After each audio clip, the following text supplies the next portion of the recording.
2,000 years ago, Rome governed nearly 25% of the world's population.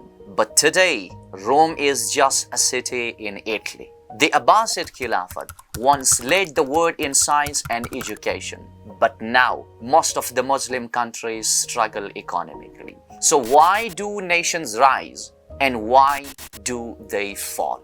Well, a nation rises when strong economy, standard education, stability, influence. History shows that no nation rises forever and no nation falls overnight. There are patterns and those patterns repeat. Take example of Roman Empire. At its peak 117 AD, Rome controlled nearly 5 million square kilometers and 70 million people. So how did it rise? Well, because it had organized army, roads and infrastructure was in place, there was law and governance, and there was proper trading system. And the other thing is, Rome invested heavily in institutions, not just rulers. Here is another example.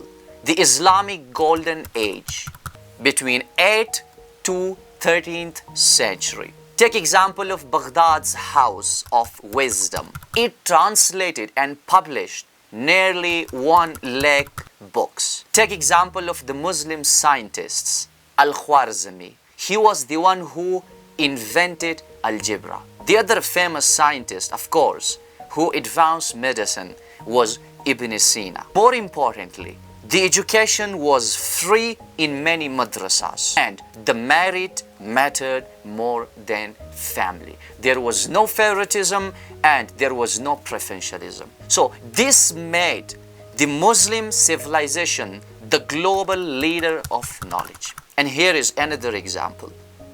Today's modern China.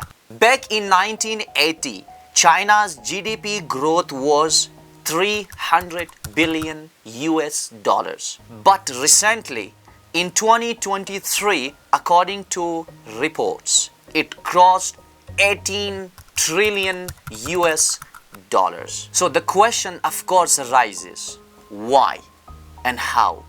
China actually made heavy investment and education, and there was proper manufacturing and long-term planning and proper infrastructure in place. And now coming back, why do nations fall?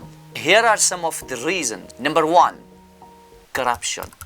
According to World Bank, it says corruption costs global economy 2.5 trillion US dollars every single year. The other cause, injustice. Where law protects only elite, trust collapses. Here is the next cause, luxury and laziness. Here is what a famous personality, Ibn Khaldun, says: civilization collapses when people prefer comfort over responsibility. Internal conflict. More than 80% of failed states collapse due to internal divisions, not foreign enemies. Remember.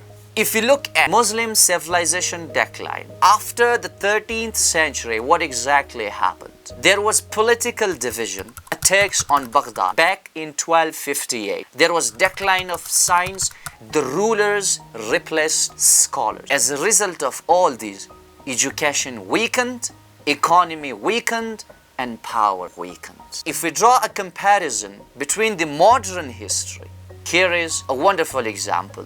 Japan and Germany after World War II.